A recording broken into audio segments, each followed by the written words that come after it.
Бүгін 30 сәуір. Үлкен сахнада Бакши сарайда Мисс Казгаса 2014 атты байқау өтіп жатыр.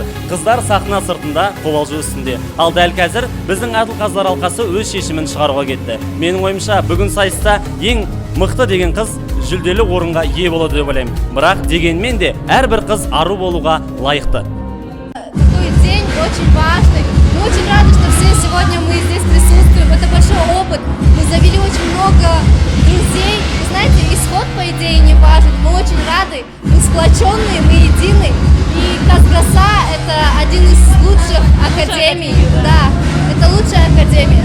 Я под большим впечатлением от этого конкурса. Конечно, это много эмоций, это много всяких впечатлений. И знаете, не важно, кто из нас выиграет. Главное то, что это участие, это наслаждение. Я получила огромное удовольствие от того, что участвую в этом конкурсе, значит, на самом деле. У нас проходит конкурс красоты «Мисс Казгаса 2014». Наши конкурсантки все очень красивые девушки, все достойные личности, и они все заслуживают звания «Мисс Казгаса 2014».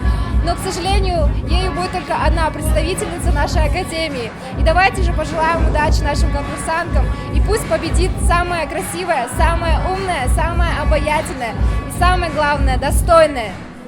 Қазір бізбен бірге Мисс Казгаса 2013 байқауының жеңімпазы Әлімбай Медина. Сол кісіден сұхбат алып көрсек. Медина, сайыс қалай өтуде? Сайыс өте жоғарғы деңгейде өтіп жатыр. Қыздардың бәрі жақсы дайындалған, және әр осы сайыскерлердің бәрі Мисс Казгаса атағына лайықты деп санаймын. Кім жеңетінін көрерміз.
Және де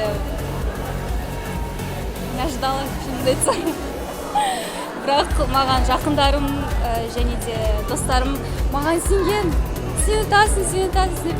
Сол сөз арқылы мен өзім күшейе бердім. Сол сөз арқылы ұттым деп ойлаймын өзімді.